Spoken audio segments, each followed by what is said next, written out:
Welcome to the LDN radio show, brought to you by the LDN Research Trust. I'm your host, Linda Elsiegood. I have an exciting lineup of guest speakers who are LDN experts in their field. We will be discussing low-dose Naltrexone and its many uses in autoimmune diseases, cancers, etc. Thank you for joining us. Today I'd like to welcome our guest, Ioana from the US.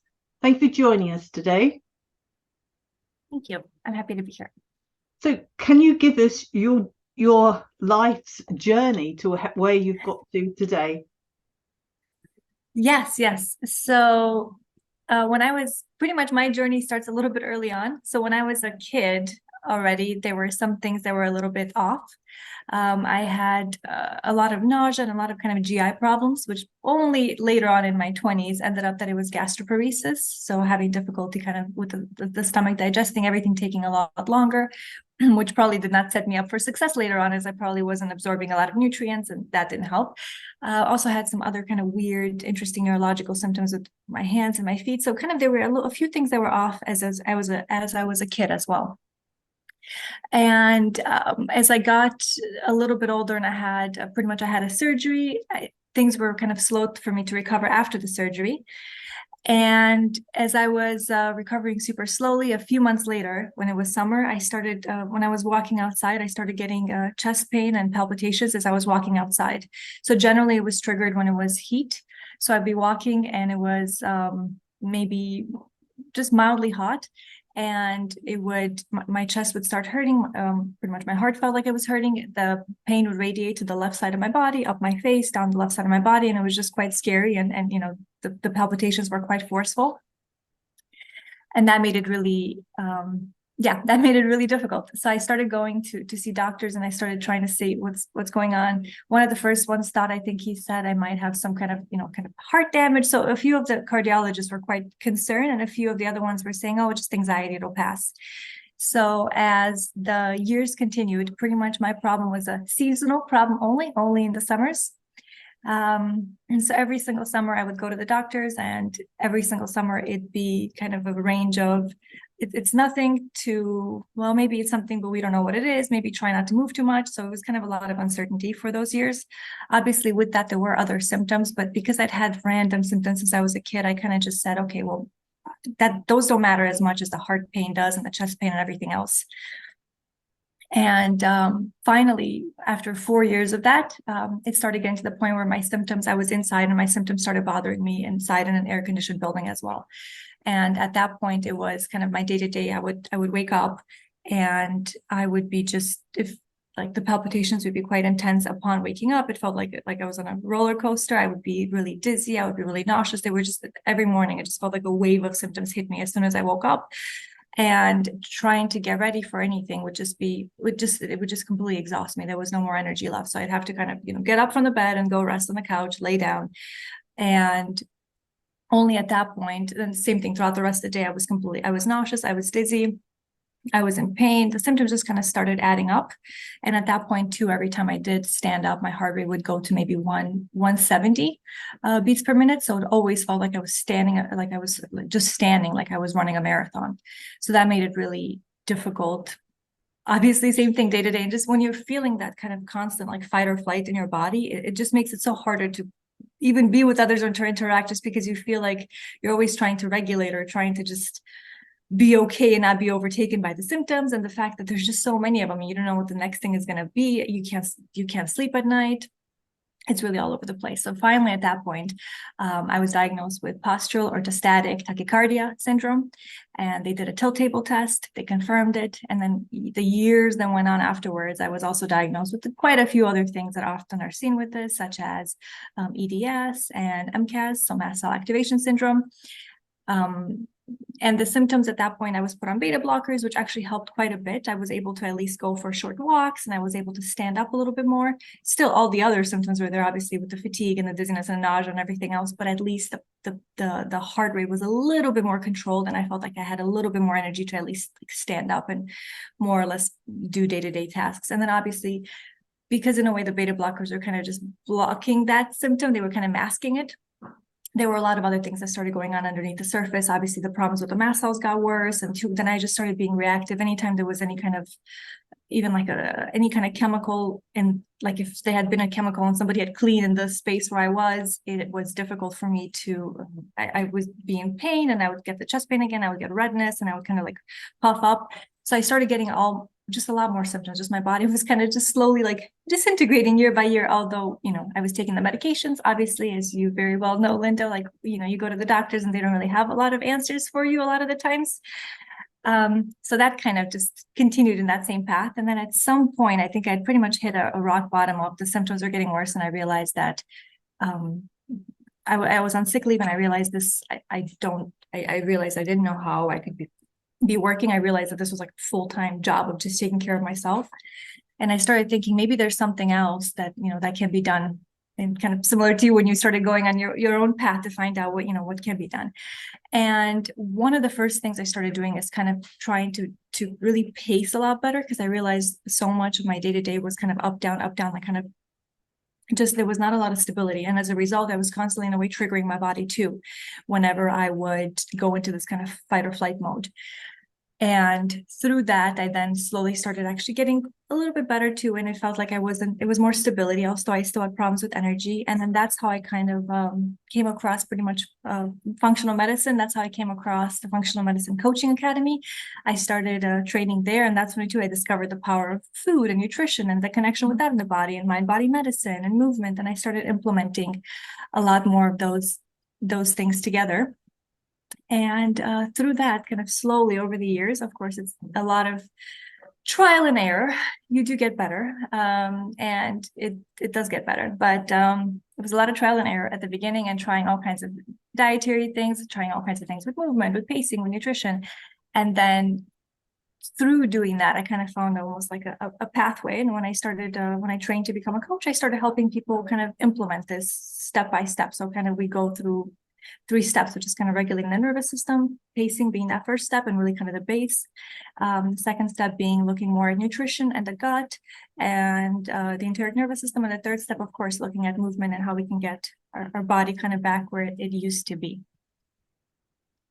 So that's kind of a bit in a nutshell. So before you took matters into your own hands, when you were at your sickest, on a score of 1 to 10, what would your quality of life have been like, with 10 being the best? It was probably a 3 or a 4. I think the only thing that helped it kind of be higher is the fact that there were some days where I felt like maybe things were okay. It's misleading, right? You have maybe like a slightly good day, and that feels like, okay, maybe I'm getting past this. And then the next day it's a complete 1, and you're sitting on the bath. Mostly I had a lot of GI problems, so I was a lot of times on the bathroom floor, crying and in pain, and just the 3 a.m. scrolling through Facebook and just feeling sorry for myself. And what would you say it is now? Yeah, I would say it's an 8 or a 9. Yeah. Mm-hmm. And how long would you say it took you to get there? That's a good question. Well, because there was a lot of trial and error, because I did a lot of it on my own, easily I would say maybe 4 years, something like that. Mm-hmm. And did you in the end find a doctor who would help you?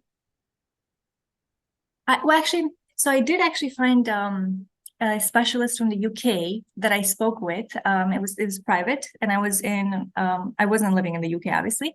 And this was really the first person who knew a lot about POTS, and he encouraged me, and he said, look, there are things you can do. And just having one person that at least said, I believe in you, this is a real condition, but there are things you can do to get better or to have a higher quality of life, made honestly a massive difference in the symptoms. Mm-hmm. And you said that the symptoms started very early on in your life. I mean, how old were you? Around 3 or 4 is when some of those first symptoms started. Mm-hmm. Wow. Well, so you've had it most of your life. Yeah, I think, and I noticed this with a lot of people who have POTS too.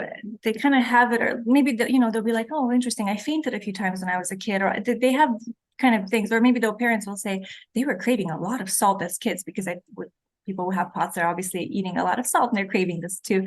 So it'll be interesting things, I think, that people look back. And then mostly as teenagers, a lot of people get diagnosed with maybe an anxiety disorder, and they'll look back and they'll be like, wait a second, my anxiety symptoms were only bad when I was upright, when I was standing, and maybe it was actually POTS the whole time. So mostly people that get diagnosed as adults, they look back and they start seeing there were a few things that were off, not maybe enough to kind of warrant them, they were still able to participate in day-to-day life, but there were things that were off. And same here, I wasn't, like bedbound as a kid. It was just things that were just weird. And the doctors were like, I don't know. I mean, they did tests and they're like, maybe that's just how she is.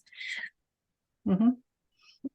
So the patients that you help coach, do you see a lot of similarities between all their different histories? There's a big overlap with, again, some of the, maybe looking at even the childhood histories, kind of with some of the symptoms when they start looking back. And then just in general with the symptoms, obviously, fine, palpitations being one of them, but then the fatigue, and then even after maybe they have something a little bit more like exercise or something that's a little bit more taxing, obviously the PM, the post-exertional malaise coming on. Then a lot of the other diagnoses that often come along with this, like obviously like SIBO and even, MCAS and things like that. So a lot of the symptoms just kind of, it's all, I think, part of that same umbrella of autonomic dysfunction, dysautonomia. Mm-hmm. Must be very difficult to get this diagnosis, the length of time it takes. I mean, what would you say from your patients, the length of time it takes them to get diagnosed? So before, I know the statistics even said, I think it was more than 5 years, maybe even almost 6 years to get diagnosed. I have seen those since COVID, because now a lot of people have long COVID, and now maybe 70% of people that have long COVID have some kind of dysautonomia. It is significantly easier. So now I do hear kind of regularly when I speak with people saying, I had COVID, things were kind of okay. A month or two later, I started having chest pains. I started feeling very unwell. I went maybe to the ER and they told me, oh, this sounds like long COVID and this could be potentially POTS. So I actually have heard a lot of stories like that, where that's just the truth. It is nice when you get diagnosed within maybe, at least a year or something like that, instead of having to wait 5 years, because during that time you don't know what's going on and you don't know what to do. Like even the fact that, sitting down and standing up, like you're kind of trying to figure out, you don't even know if it's positional. I honestly didn't realize it, because some of the symptoms also happen when you're sitting down. I didn't realize that position made such a huge difference. And it's so basic kind of, but just knowing what it is and learning more about it, learning your body, learning how to treat your body, instead of kind of everybody giving you an opinion and saying, oh, maybe it could be a heart attack, or maybe it could be this, or maybe it could be, for me too, they were looking at, like lupus and other things where they were starting to go in those directions. Mm-hmm.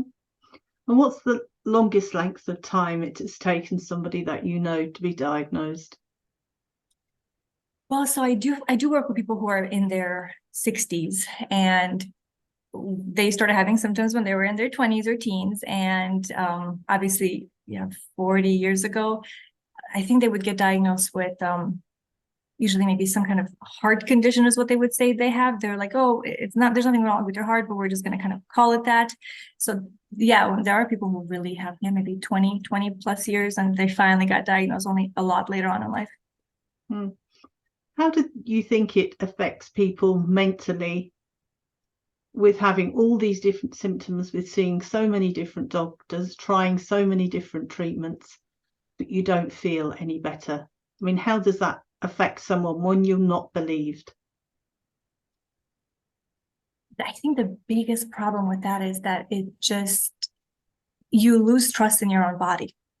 And I would say that's one of the biggest problems, because you might end up actually pushing through a lot more than you need to. So, there's people who are still, having obviously full-time jobs and kids, and just trying to they continue kind of pushing, and they're like, well, either way, this thing that I have, nobody believes in it. Like I had a particular client who her spouse didn't really believe in this, her family didn't. And she's like, my biggest goal is not to be bedbound, because if I ever get to that point, I have nobody to take care of me. And the fact that she had to keep pushing her body constantly was, it was really hard. It was really hard emotionally on her, and it was really hard physically on her. I interviewed a lady the other day, and she said the biggest thing was for somebody to actually listen and hear what she was saying, rather than, you're imagining it. There's nothing wrong with you. You look fine.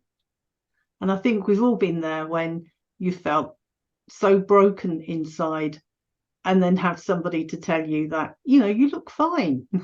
It's very hard, isn't it? Literally just the act. So I usually run groups is what I mostly run now. So I still do a little bit of one-on-one coaching, but it's mostly small groups. And when somebody comes in and they'll be like, so I have these symptoms of the palpitations, and then sometimes there'll be maybe a few in a row, or in the morning I wake up like this, and then you see other people, everybody in the room nodding along, and then you could almost see like a little light goes off, like, wait a second, you guys get it. And even things, when I was at the Dysautonomia conference this year, somebody I think was laying down on the floor because they were feeling unwell, and nobody was stopping to say, are you okay? Is everything, like, nobody was kind of freaking out. Everybody was like, do you need some salt? Do you need some water? Like, what do you need me to get you? It was a very casual thing, because too, when you're feeling unwell and you're in public, and then people make this really big deal about it, and maybe they're like, oh, do you need me to call an ambulance, or do you need me to do this? And it doesn't really help the situation. So being in an environment like that, where people understood what you're going through, and nobody even kind of batted an eyelash, they just said, what do you need? What help do you need from me right now? It's magical. I don't know. That's the only word I have for it. I think the thing is not to feel completely isolated and alone. That there are other people who totally get it, what you're going through. That's amazing. It makes a huge difference. Could you give us a case history of a patient that you've helped? We have like 5 minutes. Let me think of maybe somebody more recent. Yeah, so this is somebody I was actually working with quite recently, and I actually have an interview with this person that will be kind of coming out soon. So they were working full-time, so they had a full-time job. And through the symptoms that they kind of had there was obviously all the things with the chest pains and the palpitations. With this, they also have a few other diagnoses, like other autoimmune conditions, as well as diabetes. And they started even getting tremors. And at that point, too, the doctors started trying to investigate into all kinds of different areas, too, because the tremors got them concerned, that they were thinking it might be something else neurological that's happening. And pretty much the symptoms day to day, they couldn't go to the grocery store. They were able to work from home, so obviously that helped with some of the work. They were able to lay down and work, and their brain was still more or less okay. But when they went out, they had to, if they went to the grocery store, they would have to rest for 24 hours afterwards. And that made obviously things very, very difficult to interact in day-to-day life, and just to do anything except pretty much their life was largely kind of working and then sleeping and trying to just recover from work. And a few things we did, so kind of when I walk through people like these kind of 3 steps, when it comes to pacing a nervous system, one of the big things too they realized is kind of how to implement more breaks throughout their day, so that their energy was not really kind of going up, down, and that they weren't always triggering their symptoms. So with that, they were able to implement these breaks. And a big thing here actually was looking at their relationship with their spouse and asking the spouse for a lot more help. I think a lot of people struggle with this too, with trying to ask for support and help. And it's so difficult when you're, you kind of feel like you have to go at it alone. And then how's my spouse going to react? Are they going to want to help me? So a big part of this too, again, was asking for help, was honestly with being open with their peers at work as well, when they need more help. Like right now, they're about to go traveling on a conference, and they're actually going to speak with somebody that they're working with to help them, just so that they have somebody that that kind of understands a little bit of what's going on in case they feel unwell. So kind of, getting a support group around them was really helpful. The nutrition piece as well, looking at their diet, their day-to-day diet. So trying to do an elimination diet and trying to see too what kind of triggers were there, but as well as cleaning up the diet generally, obviously looking at what are some of the things that are inflammatory, how do they just kind of have a lower carb kind of Mediterranean style diet, nothing super complicated. I know with diets we tend to overcomplicate it, but just kind of, and I think actually you've spoken on this show that I've heard you speak with people about this, like just, kind of keeping it simple and healthy. We don't need to make it super complicated. And then last is too, starting to focus again on movement, trying to focus on getting the confidence to move again too, like trying to figure out, is it okay if I move now or not? Meaning, how are the symptoms? Are these symptoms okay for me to move with them, or is it going to cause kind of more, not more damage, but more fatigue and more symptoms if I move? So really trying to work with that. And towards the end, through kind of combination of that, through a combination, I think, of having a community of people that understand what you're going through, which honestly, I don't think you could really, that's not necessarily an action step you're taking, but it's more of a feeling of being in a place where other people get it and they're with you and you're not alone. They are now, same thing, so they're working, but they're able to go to the grocery store. They don't have to recover after going to the grocery store. They obviously are planning now, same thing for a work trip, which is something that before they didn't even imagine. They're able to engage in hobbies again. I think they really enjoyed like kind of doing more artistic stuff after work. So they're able to do that. Their relationship with their spouse has improved too, because there's more, the spouse kind of feels on board too. In a way, they feel too almost encouraged to help their partner with, like, okay, let me help you with these boundaries. They're actually working slightly fewer hours. Like they're still working 40 hours, but they have more of a work-life balance. So all these things together now, yeah, the tremors have disappeared fully. Actually, they might happen, I think, maybe once every few months. There's like one or something, which is nothing compared to daily. And yeah, all the symptoms are pretty much kind of more than 50% reduced. They're completely kind of like halved. And that's just in 4 months. Wow, that is totally amazing. Well, you're doing a wonderful job helping and assisting these people. I try to act more as a facilitator. So I think I get kind of people together and I try to facilitate the conversations that are going on. Obviously, I think some of the videos that I create in the portal help people kind of walk them through step by step, but it's largely, I think, just facilitating and seeing what they need. It's not very directive. I'm not telling you need to do this. Yes. To figuring out what works for you, right? Because every one of us has such a different history in life. That's right. Well, thank you very much for having shared all your experience with us today. I really appreciate it. Yeah, no, thank you for having me on. Any questions or comments you may have, please email me, Linda, Linda, at ldnrt.org. I look forward to hearing from you. Thank you for joining us today. We really appreciated your company. Until next time, stay safe and keep well.